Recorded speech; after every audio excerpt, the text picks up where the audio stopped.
வணக்கம். நான் பழனியப்பன். அம்ருத் கோட்யார் அப்படின்னு சொல்லிட்டு ஒரு டெஸ்டினேஷன் வெட்டிங் பிளேஸ் கோயம்புத்தூரில் வச்சுருக்கோம், தொண்டாமுத்தூரில். அங்கே வந்து பிப்ரவரி 15-16 அன்னைக்கு அல்மைட்டி ஜெம்ஸ் அப்படிங்கிறவங்க ஒரு நேச்சுரல் ஜெம்ஸ்டோன் எக்ஸிபிஷன் வந்து கண்டக்ட் பண்ணுறாங்க. இது எல்லாமே சர்டிஃபைடு ஜெம்ஸ்டோன். இது வந்து பார்த்திங்கன்னா இப்போ வெளிநாடுகளில், நான் இப்போ சமீபத்தில் ஹனோயில் ஒரு ஜெம் ஃபேக்ட்ரிக்கு போயிருந்தேன். அவங்க வந்து ஒரு ஜுவல்லரியாக விற்கிற ரேட்டுக்கும் இதுக்கும் வந்து பார்த்திங்கன்னா 1/10, பட் எல்லாமே வித் சர்டிஃபிகேட்டோடு தான் கொடுக்குறாங்க. ஸோ வந்து பாருங்கள்.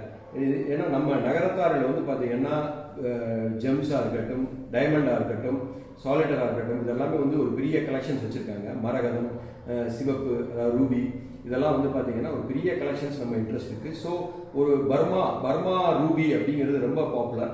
ஸோ இப்போ பாதி இடத்துல வந்து பார்த்திங்கன்னா பர்மா ரூபின்னு சொல்லி டூப்ளிகேட் தான் விற்கிறாங்க. இப்போ தாய்லாந்து அங்கெல்லாம் நம்ம போனோம்னா ஆஸ் எ டூரிஸ்டாக வந்து பார்த்திங்கன்னா அந்த ஜெம் ஃபேக்ட்ரி கூட்டி போய் ஒரு சர்டிஃபிகேட்டோட கொடுத்து ஒரு 1 லட்ச ரூபாய் பிடிங்கிட்டு தான் விடுறாங்க. ஸோ இங்கே வந்து பாருங்கள், நிச்சயமாக உங்களுக்கு ஒரு பயனுள்ளதாக இருக்கும். நிச்சயமாக இது வந்து ஒரு வேலண்டைன்ஸ் டே சேல் அப்படின்னு அவங்க அப்படி தான் சொல்கிறாங்க. ஸோ இந்த வேலண்டைன்ஸ் டே ஒரு மெமரபுளாக இருக்கும் அப்படின்னு நான் நம்புகிறேன். தேங்க்யூ.